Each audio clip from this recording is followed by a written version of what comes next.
کبھی آپ کو ایسا محسوس ہوا ہے کہ آپ دن رات محنت کر رہے ہیں، اپنا 100% دے رہے ہیں، لیکن بظاہر کچھ بھی نہیں بدل رہا؟ یقین مانیں آپ اکیلے نہیں ہیں۔ آج کے اس تیزی سے بدلتے ہوئے پروفیشنل ماحول میں جو سب سے گہری اور بڑی تبدیلیاں ہوتی ہیں نا، وہ بالکل خاموشی سے رونما ہوتی ہیں۔ اتنی خاموشی سے کہ بظاہر سب کچھ ویسا ہی لگتا ہے۔ آج کے اس تجزیے میں ہم نظر نہ آنے والی ترقی کے خاکے پر بات کریں گے۔ ہم یہ جانیں گے کہ ایک بہترین پروفیشنل بننے کا اصل سفر اکثر اندرونی کیوں ہوتا ہے، اور کیسے ہم اپنی بنیادیں اتنی مضبوط کر سکتے ہیں کہ کوئی بھی چیلنج ہمیں ہلا نہ سکے۔ اب سوال یہ پیدا ہوتا ہے کہ ہماری سخت محنت اکثر بالکل نظر کیوں نہیں آتی؟ دیکھیں، آج کے دور میں جب ہم اپنا خون پسینہ ایک کرتے ہیں اور اسکرین پر کوئی گراف تیزی سے اوپر نہیں جاتا، ڈیش بورڈ پر فوری طور پر نمبرز نہیں بدلتے، یا کوئی فوری ای میل آ کر ہماری تعریف نہیں کرتا، تو شدید مایوسی ہوتی ہے نا؟ ایسا لگتا ہے جیسے ہماری ساری توانائیاں ضائع ہو رہی ہیں، لیکن حقیقت میں یہ ایک بہت بڑا وہم ہے۔ آپ کی محنت کبھی ضائع نہیں ہوتی، وہ بس اپنی شکل بدل کر آپ کی مضبوط بنیادوں میں شامل ہو رہی ہوتی ہے۔ تو چلیں سب سے پہلے اس فوری نتائج کے وہم اور دکھائی دینے والے ثبوتوں کے جال کو سمجھتے ہیں۔ ہمیں ہمیشہ سے یہ سکھایا گیا ہے کہ ہم ہر چیز کا فوراً کوئی نتیجہ دیکھیں۔ اگر کسی میٹنگ میں ہماری بات پر فوراً تالیاں نہ بجے تو ہمیں لگتا ہے ہم زندگی میں وہیں کھڑے ہیں۔ یہاں ہم ایک بہت بڑی، بلکہ میں کہوں گا کہ سب سے بڑی غلطی کرتے ہیں۔ ہم اپنے تعمیر کے مرحلے کا موازنہ کسی اور کے نمائش کے مرحلے سے کرنے لگتے ہیں۔ اب ذرا سوچیں، تعمیر کے مرحلے میں کیا ہوتا ہے؟ صرف خاموش محنت، روزمرہ کی بوریت اور اندر کی ٹوٹ پھوٹ۔ اس کا موازنہ کسی کے تیار شدہ چمکتے دمکتے محل سے کرنا سراسر ناانصافی ہے۔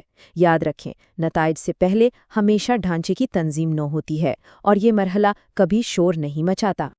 یہ جملہ ذرا غور سے سنیے گا۔ ہر ظاہری کامیابی سے پہلے ایک اندرونی تبدیلی آتی ہے، ایک نیا معیار، ایک بدلی ہوئی ذہنیت۔ اب یہ وہ تبدیلیاں ہیں جو کبھی سوشل میڈیا پہ ٹرینڈ نہیں کرتی، ان پر کبھی کوئی داد نہیں ملتی، لیکن دراصل یہی وہ چیزیں ہیں جو ہماری سمت بدل دیتی ہیں، اور عارضی دکھاوے سے کہیں زیادہ اہم وہ سمت ہے جس پر آپ چل رہے ہیں۔ حقیقی اور بڑی تبدیلی کے لیے ہمیشہ پہلے گہری اندرونی کیلیبریشن کی ضرورت پڑتی ہے۔ اب آتے ہیں اس خاموش محنت کی طرف، وہ مقام جہاں ہمارا اصل کردار پختہ ہوتا ہے۔ ظاہری طور پر یہ محنت بہت عام سی، بہت روٹین کی لگتی ہے، جیسے صبح سویرے اٹھ کر کام کرنا جب کوئی تماشائی موجود نہ ہو۔ ترقی کا سفر کوئی سیدھی لکیر تو ہوتا نہیں ہے۔ جب حالات بظاہر رکے ہوئے لگ رہے ہوں، تب اندرونی طور پر انتہائی اہم تبدیلیاں آ رہی ہوتی ہیں، جیسے مشکل حالات میں آپ کی بہتر فیصلہ سازی، کسی ناکامی کے بعد تیزی سے دوبارہ کھڑا ہونا، جذبات پر مضبوط کنٹرول اور ایک بالکل واضح سوچ۔ یہ وہ خاموش صلاحیتیں ہیں جو وہ لچک پیدا کرتی ہیں جس سے آپ کی کامیابی پائیدار بنتی ہے۔ جو چیزیں کل تک مشکل لگتی تھیں، آج آپ کے قابو میں ہیں، اور اسی خاموشی میں آپ کی اصل طاقت چھپی ہے۔ اسے مزید بہتر انداز میں سمجھنے کے لیے دی بیمبو ایفیکٹ یا بانس کے درخت کے اثر کی بات کرتے ہیں۔ جمود بمقابلہ تیاری۔ اس قدرتی اختیارے پر غور کریں تو بہت کچھ سیکھنے کو ملتا ہے۔ بانس کی زندگی کے پہلے سال میں زمین کے اوپر آپ کو کچھ خاص نظر نہیں آتا، لیکن سطح کے نیچے جڑیں بہت گہرائی میں پھیل رہی ہوتی ہیں۔ دوسرے سال بھی بظاہر کوئی تبدیلی نظر نہیں آتی، لیکن اندر ہی اندر پورا ڈھانچہ بن رہا ہوتا ہے۔ اور پھر تیسرے سال اچانک ایک تیز رفتار اور حیران کن ظاہری نشو نما ہوتی ہے۔ جو کچھ سالوں تک ایک مکمل جمود لگ رہا تھا، وہ دراصل ایک زبردست تیاری تھی۔ ہماری پیشہ ورانہ زندگیوں میں بھی بالکل ایسا ہی ہے۔ جب محسوس ہو کہ کچھ آگے نہیں بڑھ رہا، تو سمجھ جائیں کہ آپ اپنی جڑیں مضبوط کر رہے ہیں۔ تو اب سوال یہ ہے کہ اس سارے عمل پر بھروسہ کیسے کیا جائے؟ چلیں کچھ عملی رہنمائی کی طرف چلتے ہیں۔ بغیر کسی ظاہری ثبوت کے اس ترقی پر یقین رکھنا ایک بہت بڑا اور مشکل کام ہے۔ اگر آپ کی پہچان صرف لوگوں کی تالیوں پر کھڑی ہے تو مایوسی لازمی ہے۔ اس لیے یہ 4 عملی اقدامات بہت ضروری ہیں۔ روزمرہ کی چھوٹی کامیابیوں کا نجی طور پر جائزہ لیں، یہ آپ کے اپنے اطمینان کے لیے ہے۔ بڑی سرخیوں کے بجائے اپنی عادات پر توجہ دیں، کیونکہ یہی عادات آپ کا مستقبل طے کریں گی۔ دوسروں کے دکھاوے کے مراحل سے اپنا غلط موازنہ بالکل بند کر دیں اور اپنے اس اندرونی معیار پر ڈٹے رہیں۔ جب آپ اس پروسیس کو مضبوطی سے تھام لیتے ہیں تو وہ جو خاموشی کی مایوسی ہوتی ہے نا، وہ خود بخود ختم ہو جاتی ہے۔ یہاں سے ایک بہت اہم شفٹ آتا ہے، دوسروں کو بااختیار بنانا۔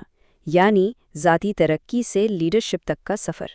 یہ نظر نہ آنے والی ترقی صرف آپ کی اپنی ذات یا انفرادی کامیابی تک محدود نہیں رہتی، اور یہیں پر خاموش قیادت کا خوبصورت تصور ابھرتا ہے۔ جب ایک انسان اپنے جذباتی کنٹرول اور نکھری ہوئی فیصلہ سازی سے اپنے ارد گرد ایک استحکام، ایک ٹھہراؤ پیدا کرتا ہے، تو وہ ایک ایسا محفوظ ماحول بناتا ہے جہاں پوری ٹیم پروان چڑھتی ہے۔ ایک سچے لیڈر کی یہ نظر نہ آنے والی ترقی پانی میں اٹھنے والی لہروں کی طرح ہوتی ہے، جو دور تک سفر کرتی ہے اور اپنے ارد گرد موجود ہر شخص کو نیا حوصلہ دیتی ہے۔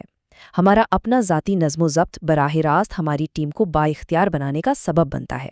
اس پوری گفتگو کا نچوڑ بس ایک اسی خیال میں پوشیدہ ہے۔ اصل ترقی کبھی بھی یہ نہیں ہوتی کہ آپ اکیلے کتنا لمبا سفر طے کر لیتے ہیں، بلکہ یہ ہے کہ آپ اپنے ساتھ کتنے لوگوں کو ہمراہی میں لے کر چلتے ہیں۔ آپ کی وہ خاموش اور نظر نہ آنے والی محنت ایک ایسا مضبوط پلیٹ فارم بن جاتی ہے جہاں سے پوری کی پوری تنظیمیں اڑان بھر سکتی ہیں۔ تو آج بالکل اسی لمحے اپنے آپ سے یہ سوال ضرور پوچھیں، ترقی صرف یہ نہیں کہ آپ کتنا آگے جاتے ہیں، بلکہ یہ ہے کہ آپ کتنے لوگوں کو اپنے ساتھ لے کر چلتے ہیں۔ تو آج آپ کسے آگے بڑھنے کے قابل بنا رہے ہیں؟